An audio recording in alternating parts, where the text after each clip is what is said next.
warahmatullahi wabarakatuh.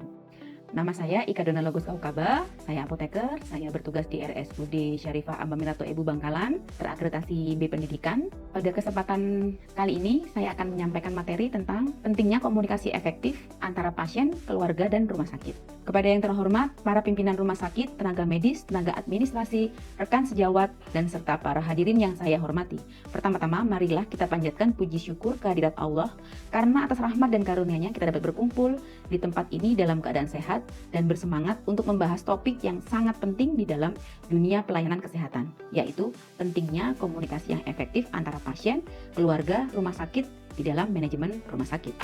Hadirin sekalian, dalam dunia medis, komunikasi bukan hanya sekedar menyampaikan informasi, tetapi juga menjadi fondasi utama dalam membangun kepercayaan, meningkatkan kualitas pelayanan, serta mendukung pemulihan pasien secara optimal. Sebuah komunikasi yang buruk dapat menimbulkan kesalahpahaman yang berujung pada ketidakpuasan pasien, bahkan bisa berkontribusi pada terjadinya kesalahan medis yang fatal. Sebagai contoh, ada sebuah kasus di mana seorang pasien lansia yang mengalami komplikasi diabetes tidak memahami dengan jelas instruksi dokter mengenai pengobatannya. Akibatnya, pasien tersebut salah dalam mengkonsumsi obat yang berujung pada kondisi yang semakin memburuk. Jika tenaga medis menjelaskan dengan lebih jelas, serta keluarga pasien turut serta dalam memahami instruksi dokter, maka kejadian ini dapat dicegah. Hari ini kita akan membahas bagaimana komunikasi yang efektif dapat menciptakan hubungan yang lebih baik antara pasien, keluarga, dan pihak rumah sakit, serta bagaimana implementasinya dalam meningkatkan manajemen pelayanan kesehatan. Pentingnya komunikasi efektif. Ada 3 pihak utama yang terlibat dalam komunikasi di rumah sakit, yaitu pasien, keluarga pasien, dan tenaga medis serta manajemen rumah sakit. Setiap pihak memiliki peran yang sangat penting dalam menciptakan sistem komunikasi yang baik. Komunikasi antara pasien dan tenaga medis. Pasien membutuhkan informasi yang jelas tentang kondisi kesehatannya, prosedur medis yang akan dijalani, serta alternatif pengobatan yang tersedia. Ketika dokter atau perawat memberikan penjelasan dengan bahasa yang mudah dipahami, maka pasien akan merasa lebih tenang dan percaya terhadap proses pengobatannya. Selain itu, pasien juga harus diberikan kesempatan untuk mengungkapkan kekhawatiran dan bertanya mengenai kondisi mereka. Sebagai contoh, sebuah penelitian menunjukkan bahwa pasien yang merasa didengar oleh tenaga medis cenderung lebih kooperatif dalam mengikuti instruksi pengobatan, sehingga pemulihan mereka akan menjadi lebih cepat. Yang kedua, komunikasi antara keluarga dan tenaga medis. Keluarga memiliki peran yang sangat besar dalam mendukung pasien, baik secara emosional maupun dalam pengambilan keputusan medis. Oleh karena itu, tenaga medis harus melibatkan keluarga dalam diskusi perawatan pasien agar dapat memahami kondisi pasien dan membantu mendukung proses pemulihan. Komunikasi yang terbuka antara tenaga medis dan keluarga pasien dapat mengurangi kesalahpahaman dan meningkatkan kepercayaan terhadap pelayanan kesehatan. Sebagai contoh, ada kasus di mana keluarga pasien kanker tidak sepenuhnya memahami prosedur kemoterapi yang harus dijalani. Setelah rumah sakit menyediakan sesi konsultasi khusus dengan dokter dan perawat, keluarga menjadi lebih tenang dan mampu memberikan dukungan yang lebih baik kepada pasien. Yang ketiga adalah komunikasi antara pasien, keluarga, dan manajemen rumah sakit. Rumah sakit sebagai institusi pelayanan kesehatan harus memiliki sistem komunikasi yang jelas dan responsif terhadap keluhan, pertanyaan, maupun masukan dari pasien serta keluarganya. Transparansi dalam prosedur administrasi, kebijakan rumah sakit, serta hak dan kewajiban pasien akan meningkatkan kepercayaan dan kepuasan pasien terhadap pelayanan yang diberikan oleh rumah sakit. Contohnya, banyak rumah sakit kini yang menerapkan layanan digital seperti aplikasi mobile yang memungkinkan pasien dan keluarga untuk mengecek jadwal dokter, mendapatkan update tentang kondisi pasien, serta mengakses rekam medis dengan lebih mudah. Dampak positif dari komunikasi yang efektif adalah komunikasi yang baik dalam rumah sakit akan memberikan berbagai manfaat yang signifikan, antara lain meningkatkan kepuasan pasien karena mereka merasa didengar, dipahami, dan dihargai, mengurangi kesalahan medis akibat misinformasi atau kesalahpahaman, membangun kepercayaan antara pasien dan keluarga pasien serta tenaga medis, meningkatkan efisiensi layanan rumah sakit karena alur informasi yang jelas dapat mempercepat pengambilan keputusan dan tindakan medis, mendukung perawatan pasien yang lebih baik karena informasi yang akurat dan tepat waktu dapat membantu dokter dalam menentukan tindakan yang paling efektif. Saya ingin mengajak Bapak Ibu sekalian untuk berbagi pengalaman dan pendapat. Apakah di antara hadirin yang ada di sini pernah mengalami kesulitan dalam komunikasi dengan tenaga medis? Apakah menurut Anda bisa diperbaiki dalam sistem komunikasi rumah sakit? Bagaimana solusi yang terbaik bisa diterapkan untuk meningkatkan komunikasi antara pasien, keluarga, dan rumah sakit? Dan saya sangat terbuka untuk mendengar pengalaman dan pandangan Bapak Ibu sekalian. Jadi mari kita jadikan sesi ini lebih interaktif agar kita bisa belajar satu sama lain. Monggo kalau mau ada yang bertanya.